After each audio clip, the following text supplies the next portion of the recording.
Hi అండి. చాలా మందికి కాకినాడలో ఏముంది అంటే ఫస్ట్ గుర్తొచ్చేది బీచ్, ఆ తర్వాత కోటాయి కాజా ఇవన్నీ అనుకుంటారు కదా.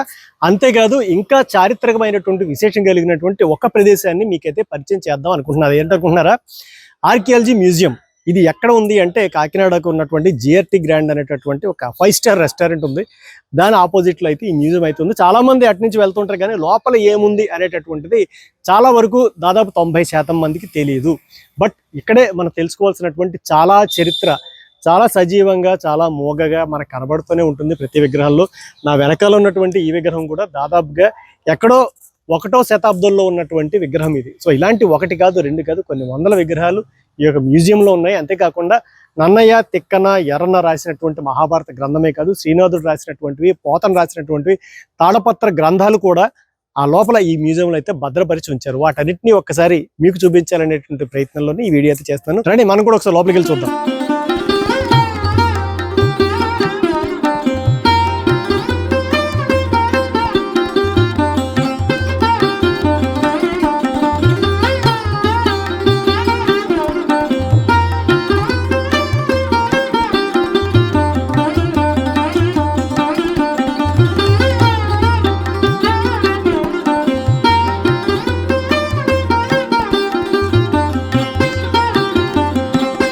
సో 1911లో ఆంధ్ర సాహిత్య పరిషత్తుగా ఉన్నటువంటి దీనిని చాలా వరకు కొన్ని రకాల గ్రంథాలు సేకరించి చుట్టుపక్కల ఉన్నటువంటి దేవాలయాల్లో ఉన్నటువంటి విగ్రహాలు సేకరించిన తర్వాత 1973లో దీన్ని ఆర్కియాలజీ డిపార్ట్మెంట్ వాళ్ళకి ఇక్కడ ఉన్నటువంటి కొంతమంది ఫౌండర్స్ ఎవరుతున్నారో వాళ్ళు అప్పచెప్పడం జరిగింది. సో అప్పటి నుంచి ఆర్కియాలజీ మ్యూజియంకి అయితే వాళ్ళైతే నిర్వహించడం జరుగుతుంది. కాబట్టి ఇప్పుడు ఈ వీడియో ఎందుకు చేస్తున్నానంటే ఈ మ్యూజియంని త్వరలో ఉన్నటువంటి ఎందుకంటే 1970లో చేసినటువంటి కన్స్ట్రక్షన్ కాబట్టి లోపల కొంచెం పెచ్చులవి కూడా ఊడిపోయి పడిపోయే ప్రమాదాలు ఉంది కాబట్టి దీనిని త్వరలో తొలగించి ఈ యొక్క ప్రదేశంలోనే ఈ ప్రాంతంలోనే ఇంకొక కొత్త భవనం అయితే నిర్మాణం చేయబోతున్నట్టు డీసీ గారు అయితే తెలియజేశారు.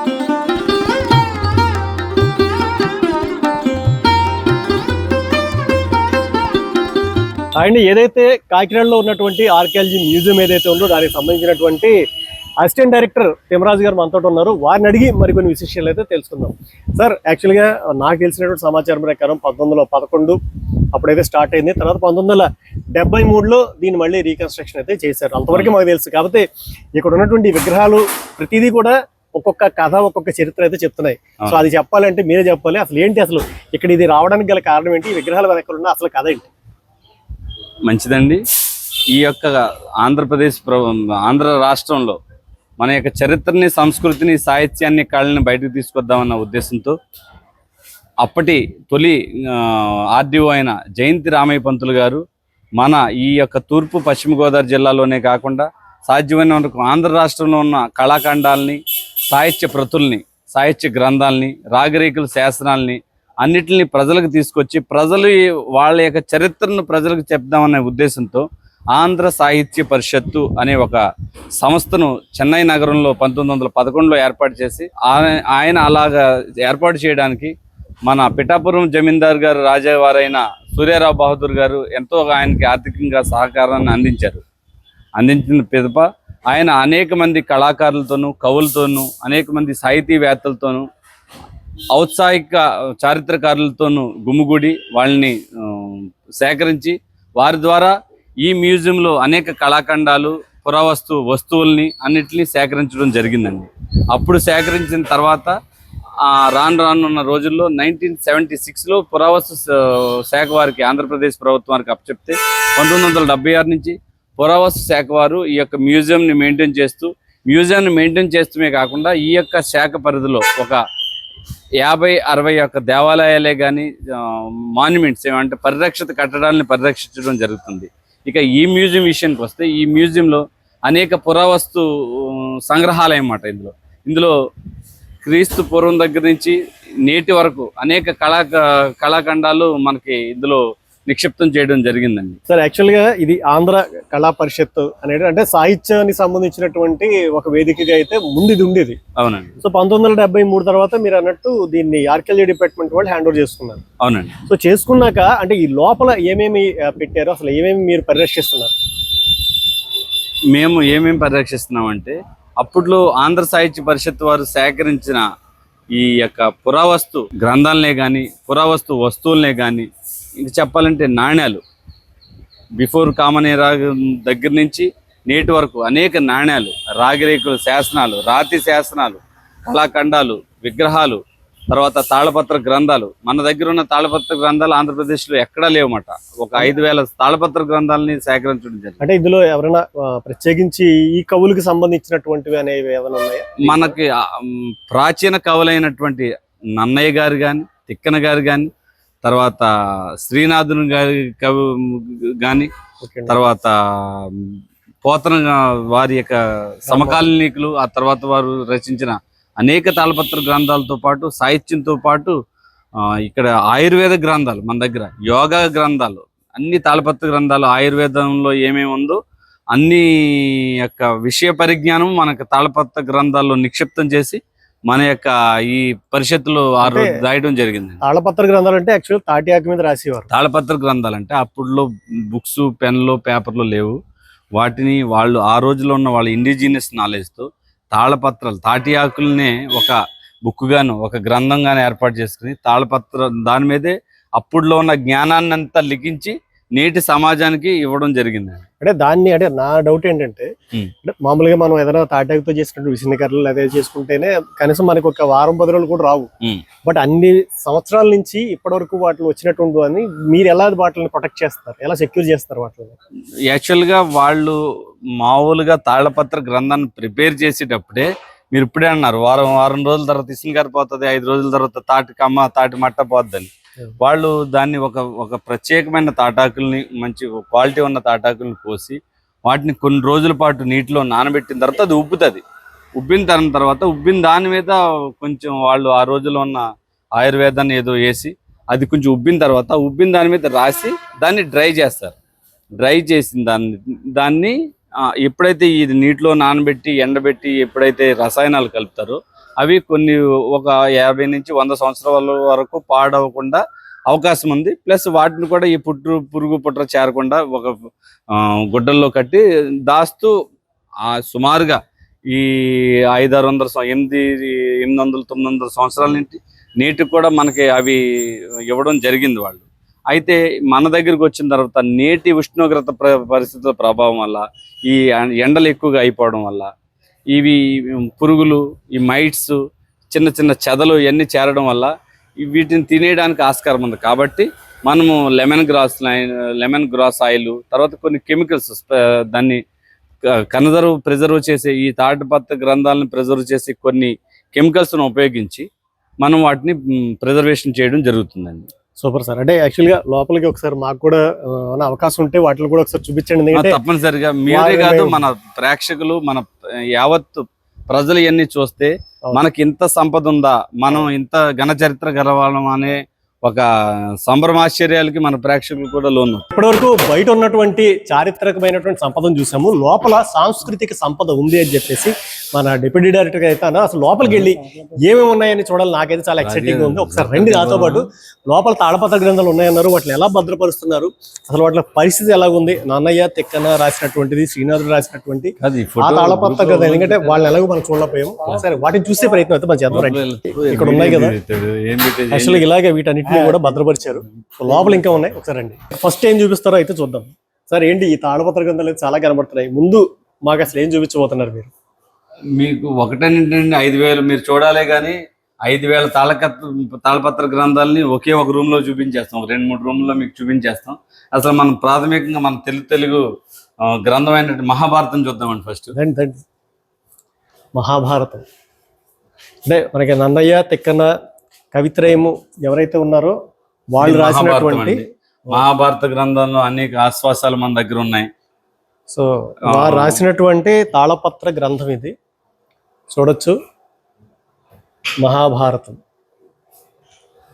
సార్, ఇది యాక్చువల్గా అయితే రెడ్ క్లాత్ కప్పేస్తుంది, మీరు ఓపెన్ చేయొచ్చండి.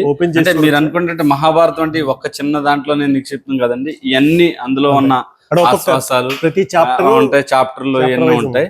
అయితే ఈ రెడ్ క్లాత్ ఎందుకు మనం కడతామంటేనండి, బిఫోర్ మనం దీన్ని సంరక్షించేటప్పుడు లెమన్ గ్రాస్ అండ్ సిట్రనెల్లా ఆయిల్ అనేది ఒకటి తాపడం చేసి ఈ రెడ్ క్లాత్ అనేది ఇది క్రిమి కీటకాదుల్ని దూరం పెట్టే ఒక ప్రాపర్టీ అనేది ఈ యొక్క రెడ్ క్లాత్ ఉందండి. ఫర్ ఎగ్జాంపుల్ నల్ల క్లాత్ ఎలాగ హీట్ ని జనరేట్ చేస్తుందో, అబ్జర్వ్ చేస్తుందో, వైట్ క్లాత్ అనేది ఎలాగో కూల్ ని జనరేట్ చేస్తుందో, అలాగే ఈ రెడ్ క్లాత్ అనేది ఏమంటారు, ఈ చెదలని దగ్గరికి రానికుండా చేస్తుంది అనమాట. So colour science, colour properties, colour science కూడా ఇందులో నియమడి ఉంది. సో మనం ఈ తాళపత్ర గ్రంథాలని ఇది చేసిన తర్వాత, కెమికల్ ట్రీట్మెంట్ చేసిన తర్వాత, భాగవతం, మీరు భారతము, ఇది భాగవతం అండి. ఇది పంచతంత్రం. అంటే మన చిన్నప్పుడు పంచతంత్ర కథ, పావురము, సీమ, అలాగే పులి, నక్క, అలాగే అన్నీ ఉన్నాయండి. ఒకటనే కాదు, శ్రీనాథుడు రచించిన అనేక గ్రంథాలు ఇక్కడ, కాశీఖండము, శృంగార నైషధము, భీమఖండము. నాకైతే ఒకసారి ఇది ఓపెన్ చేసి చూడాలని ఉంది నాకు. ఓకే, సో ఇదండి ఆంధ్ర మహాభారతానికి సంబంధించినటువంటి ఒరిజినల్ తాళపత్ర గ్రంథం ఇది. అంటే ఎక్కడో సినిమాల్లో చూసాము తప్ప ఒరిజినల్గా ఉన్నది చూడడం చాలా అరుదు. ఈ పైన ఒక ప్లేట్ లాగా వేశారు, అది కూడా తాటి చెక్కకి సంబంధించింది. అడుగున ఒకటి బద్ద వేశారు, ఇది రీసెంట్ గా వేసినట్టున్నారు. ఇది రీసెంట్ గా వేసిపోతే, ఇది మాత్రం అప్పుడు వేసిందండి. ఇది అప్పుడు వేసినటువంటి ప్యూర్ టేక్ తో చేసిన చెక్క, ఆ రోజుల్లో వాళ్ళు చేశారండి. ఇప్పుడు అది పుచ్చిపోయిందని పాతది మేము కొత్తది వేయడం జరుగుతుంది, అది కూడా టేక్ తోనే వేయడం జరిగింది. సో ఇది అప్పటి గ్రంథాలని మేము కెమికల్ కన్జర్వేషన్ చేసిన తర్వాత వీటిని టీటీడీ వారు, తిరుమల తిరుపతి దేవస్థానం వారు డిజిటలైజేషన్ చేసి, అంటే దీంట్లో ఏదైతే ఉందో అది డిజిటలీకరణ చేసి మొత్తం మన యావత్ ప్రపంచానికి ఇవ్వడం జరిగిందండి తిరుమల తిరుపతి దేవస్థానం వారు. సో మన దగ్గర ఉన్న 5,000 తాళపత్ర గ్రంథాలు కూడా డిజిటలైజేషన్ కార్యక్రమం కూడా విజయవంతంగా కంప్లీట్ చేసి ప్రజెంట్ ఇవి కెమికల్ కన్జర్వేషన్ చేసుకుని ప్రజెంట్ మన మ్యూజియంలో నిక్షిప్తం చేయడం జరిగిందండి. అంటే ఇవి యాక్చువల్గా ఇలా తాళపత్రాలలాగే మిగిలిపోకుండా భవిష్యత్తులో ఎవరైనా కనుక గూగుల్లో కానీ, చాట్ జీపీటీలో కానీ, కాకినాడే వచ్చి చూడకుండా ఒకసారి చూడండి, దగ్గర తీయండి. సో అప్పట్లో రాసినటువంటిది కొంచెం చెదలు పట్టేసినట్టున్నాయి, చెదలు పడతాయండి. కదా ఇదే ఇంక్ లా కూడా కనపడుతుంది. ఇది అంటే దేంతో రాసి ఉంటారు? ఇది ఘటముతో రాస్తారండి, ఇంక్ కాదు. ఘటం సూదిగా ఉంటది, ఇందాక మీకు చెప్పినట్టు.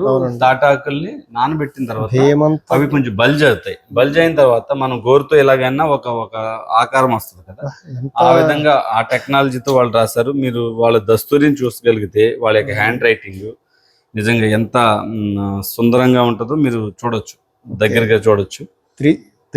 త్రిదళులు మతం చదవడానికి కూడా చాలా బాగా కనబడుతుంది. యాక్చువల్గా గ్రాంధిక తెలుగు కాబట్టి, ఇది తెలుగులోనే ఉంది కాబట్టి చదవచ్చండి అందరూ. అంటే ఇక్కడి నుంచి అక్కడికి ఒక ముక్క, అక్కడి నుంచి అక్కడికి ఒక ముక్క, మధ్యలో ఒక పత్రంలోనే 5-6 పేజీలు ఉంటాయండి. భాగాన్ని ఒక భాగంగా రాయొచ్చు, అయితే ఈ మూల నుంచి ఈ మూల వరకు ఒక రాయంగా ఆయన లేఖకుడి యొక్క ఇష్టం మేరకు, ఆయనలో గురువులు చెప్పిన యొక్క సూచనల మేరకు రాస్తూ ఉంటారు అన్నమాట. సో ఇలాగా యాక్చువల్గా ఇది అయితే కొంచెం పాడైపోతూ ఉన్నాయి చెదల వల్ల. ఇప్పుడు డిజిటలైజేషన్ అయిపోయింది. తర్వాత వీటికి కెమికల్ ట్రీట్మెంట్ జరిగింది కాబట్టి మీరు చూస్తూ ఉంటే ఎక్కడ ఏ పొడి కానీ గిడి కానీ ఏం లేదు. ఎందుకంటే మేము కెమికల్ ట్రీట్మెంట్ జరగకముందు ఈ చెదలు, ఈ మైట్స్, ఈ ఏమంటారు ఇవన్నీ చేయడం వల్ల పొడి గీడి ఏర్పడేది. ఇప్పుడు అటువంటి పొడి కూడా ఏం లేదు, మీరు డైరెక్ట్ గా వీక్షించవచ్చు. ఎటువంటి పొడి లేకపోవడం దేనికి సాదృశ్యం అంటే ఇది కెమికల్ ట్రీట్మెంట్ జరగడం వల్ల ఇక ఫర్దర్ గా ఇది నష్టపోవడం లేదని మీరు డైరెక్ట్ గా చూడవచ్చు. ఈ వెనకాల ఈ విగ్రహాలు అయితే కొన్ని అయితే కనబడుతున్నాయండి. దీనికి సంబంధించి నటరాజు విగ్రహము సేకరించిన ప్రదేశం దెందులూరు అలా ఉంది. అంటే వీటి కథ తెలుసుకుందాం ఒకసారి. ఈ విగ్రహం ఎక్కడ లభించింది సార్? దీని వెనకాల ఉన్న చరిత్ర ఏంటి? మన యొక్క ఈ తూర్పు పశ్చిమ గోదావరి జిల్లాల్లో మనల్ని ఎక్కువగా పరిపాలించిన రాజులు తూర్పు చాళుక్యులు. పెదవేగి అంటే పశ్చిమ గోదావరి జిల్లా ఏలూరుకి కూతవేటు ఒక 20-30 కిలోమీటర్ల దూరంలో ఉన్న పెదవేగి క్షేత్రాన్ని రాజధానిగా చేసుకుని దాన్ని వెంగిపురం అంటారు, పెదవేగి అంటారు, దాన్ని రాజధానిగా చేసుకుని అక్కడి నుంచి పరిపాలన కొనసాగించేవారు. సో ఆ యొక్క దగ్గరలో ఉన్న ఊరే దెందులూరు, దాన్ని డెందలూరు కూడా అని అంటారు అన్నమాట. దెందులూరుని డెందలూరు కూడా అని అంటారు.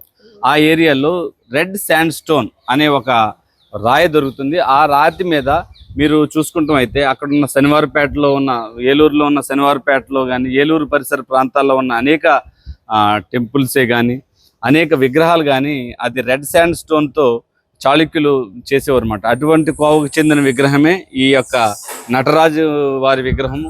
ఇది చాళుక్యుల కాలం నాటిది. సుమారుగా ఇది 11-9 నుంచి 11 శతాబ్దాల మధ్య కాలానికి చెందింది.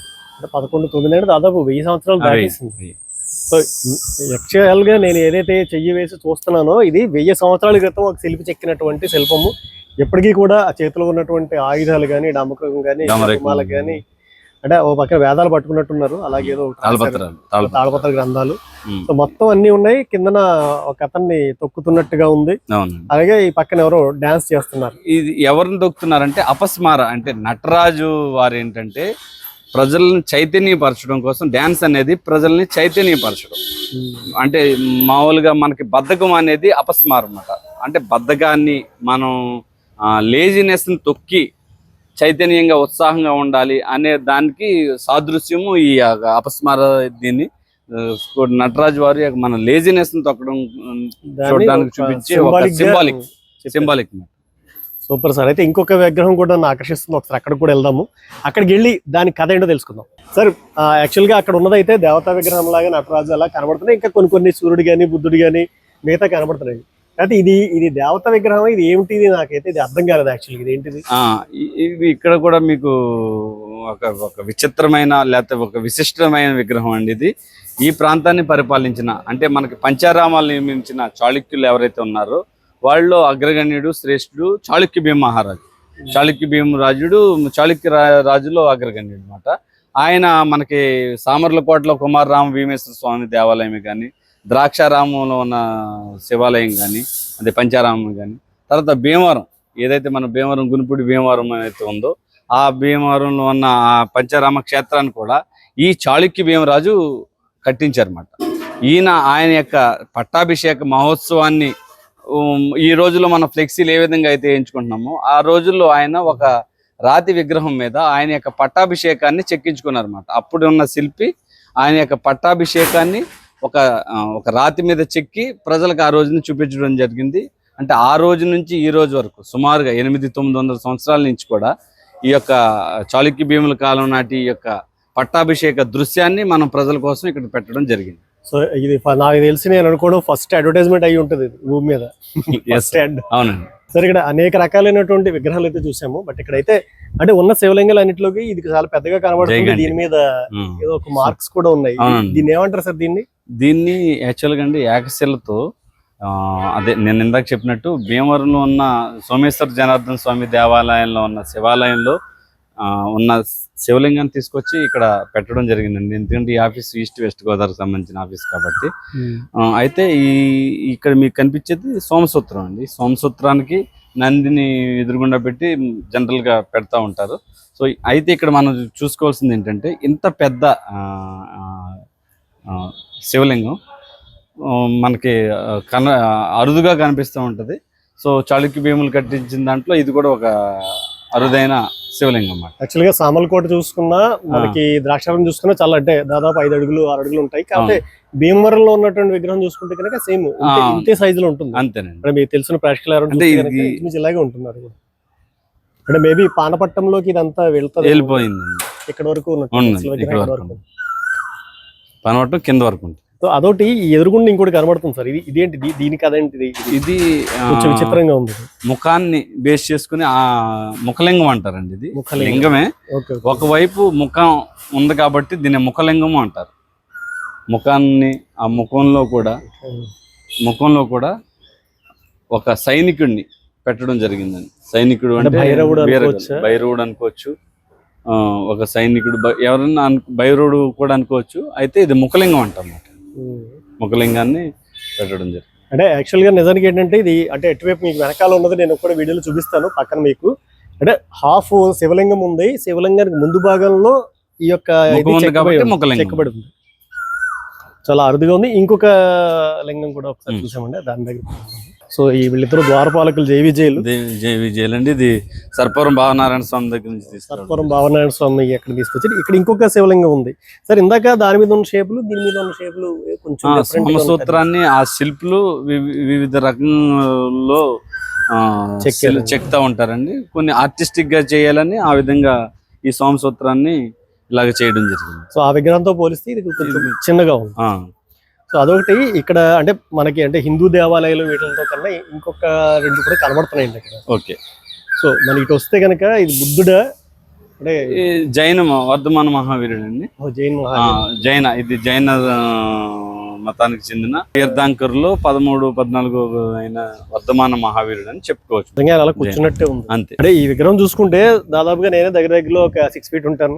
బట్ ఇది కూర్చుంటేనే విగ్రహం దాదాపు నా దగ్గరికి వచ్చింది. బెంగళూరులో నా శ్రావణబెళ కూడా ఎక్కడో శ్రావణబెళ చాలా పెద్దది ఆ యొక్క పోస్టర్ లో ఉంది. అయితే ఇది ఇంత ముందు మనకి టౌన్ హాల్లో ఉండేదండి. టౌన్ హాల్ దగ్గర నుంచి మనం మ్యూజియం లో పెట్టాలన్న ఉద్దేశంతో మ్యూజియం తీసుకురావడం జరిగింది. దీన్ని బట్టి కూడా మనకు ఇంకో విషయం అర్థమవుతుంది ఏంటంటే మన యొక్క తూర్పుగోదావరి జిల్లా కేవలం హిందూ దేవాలయం కాకుండా జైన మతం కూడా ఇక్కడ ప్రాబల్యం పొందిందని, బౌద్ధ మతం కూడా ఇక్కడ ఉందని అనేక ఆధారాలు ఉన్నాయి మనకు. ఆదూరి, కొడవలి, కాపవరం, ఎర్రవరం అనే ప్లేసెస్ లో మనకు బౌద్ధ విహారాలు అలాగా ఉన్నాయో అలాగా మనకు జైన మతం కూడా తూర్పుగోదావరి జిల్లాలో మీరు సమయం ఇస్తే యాక్చువల్ గా వాటిలో కూడా ఒకసారి వెళ్దాం. అసలు అక్కడికి వెళ్తే మీకు కథలు చెప్తాను. ఇప్పుడు ఇది జైన మహావీరుడిదేనండి. ఇది అంటే మనకి ఇది కరెక్ట్ గా ఏం మహావీరుడు అని చెప్పడానికి కరెక్ట్ గా పోస్టర్స్ లేవు. వన్ ఆఫ్ ద తీర్థంకరులో ఒకరు, మనకి పీఠాధిపతి ఎలాగో తీర్థంకరులో ఒకరు, జైన తీర్థంకరులో ఒకరు. అలాగే ఇక్కడ అంటే ఇది కూడా ఉంది. ఇది ఏంటంటే ఇది ఏ విగ్రహం? చామరదారుడు అంటే ఈ జైన తీర్థంకరులకి అసిస్ట్ చేసే ఒక అసిస్టెంట్ అన్నట్టు. ఈజ్ ద డిసైపుల్, నేమ్లీ చామరదారుడు అంటారు అన్నమాట. చామరదార అంటే ఇప్పుడు ఈ విగ్రహాలన్నీ కూడా యాక్చువల్ గా ఏదో ఒక డీకంపోజ్ అయిపోతున్న సిచ్యువేషన్ లో అయితే కనబడుతున్నాయి ఇవన్నీ. అంటే ఇది దేని వల్ల అంటారు? ఇవి డ్యూ టు న్యాచురల్ కెలామిటీస్ అండి. ఇంకా మీకు చెప్పాలంటే సెలనిటీ, మనకి కాకినాడ తీరంలో ఉన్నాం. కాకినాడలో వచ్చే ఒక మన కంటికి కనపడదు కానీ ఆ సీ యొక్క బ్రీజ్ లో వచ్చే సెలనిటీ అనేది ఈ యొక్క కెమికల్ ఏదైతే విగ్రహం ఉందో ఈ విగ్రహం మీద ఉన్న పదార్థం మీద చర్య జరిగి దాంతో అదే కాకుండా ఎండ, హ్యూమిడ్ కండిషన్స్, యాసిడ్ రైన్స్, తర్వాత గాలి కాలుష్యం, ఇవన్నిటి ఫ్యాక్టర్స్ వల్ల మనం ఈ విగ్రహాలని స్పేస్ లేకపోవడం వల్ల బయట పెట్టుకోవడం జరిగింది. బయట పెట్టుకోవడం వల్ల వీటికి స్టోన్ డిసీజ్ రావడమే కానీ లేకపోతే నేను చెప్పిన ఈ కారణాలు అన్నిటి వల్ల ఇక్కడ ఉన్న ప్రతి విగ్రహం కూడా తన యొక్క ఒరిజినల్ స్థితి నుంచి పోతూనే ఉంది. మీకు ఇంకో విషయం చెప్పాలంటే ఈ 900-800 సంవత్సరాలు ఎంత బాగున్నప్పటికీ ఈ తరంలో ఈ కాలుష్యాన్ని ప్రభావానికి లోనయ్యి ఈ రాయి ఆ కాలుష్య ప్రభావానికి లోనయ్యి అది దాని అంతటికి అదే డెన్యుడేషన్ క్రమక్షయం జరుగుతుంది. సో ఈ విషయంలో మేము రానున్న రోజుల్లో ఒక 10 కోట్లతో ఇక్కడ ఒక పెద్ద మ్యూజియం కట్టబడుతున్నాం. ఇవి ఇలాగ గాలికి ఎండకి కాకుండా వీటిని క్లోజ్డ్ సర్క్యూట్లో డిస్ప్లే చేయడానికి ఆస్కారం ఉందండి. రానున్న రోజుల్లో మీరు కూడా చూస్తారు. వీటిని క్లోజ్డ్ సర్క్యూట్లో చేయడం వల్ల ఇటువంటి ఉపద్రవాల నుంచి మనం బయటపడవచ్చు. మన హెరిటేజ్ నెక్స్ట్ జనరేషన్ కూడా తీసుకెళ్లొచ్చు. సాధారణంగా ఏంటంటే ఆరోగ్యంగా ఉన్న మనిషి రాయలాంటి మనిషి అంటారు. బట్ ఇప్పుడు ఉన్నటువంటి వాతావరణ ప్రభావం వల్ల ఏకంగా రాళ్ళే కరిగిపోతున్నాయి. కాబట్టి మీరు కూడా చాలా జాగ్రత్తలు అయితే తీసుకోవాలి. సో అదండి విషయము. నిజానికి మనకి సంపదలు అంటే తల్లిదండ్రులు ఇచ్చేటటువంటి ఆస్తులు అనుకుంటారు. కాకపోతే అవి ఓకే, బట్ ఎప్పటివరకు మనం చూసినటువంటివి ఇవన్నీ కూడా మన యొక్క వారసత్వ సంపదలు. ఇవన్నిటిని కూడా అంటే ఆ తరాల వాళ్ళందరూ కూడా దాన్ని జాగ్రత్తగా పొందుపరచడం వల్ల ఇప్పుడు ఇవి మన దాకా వచ్చాయి.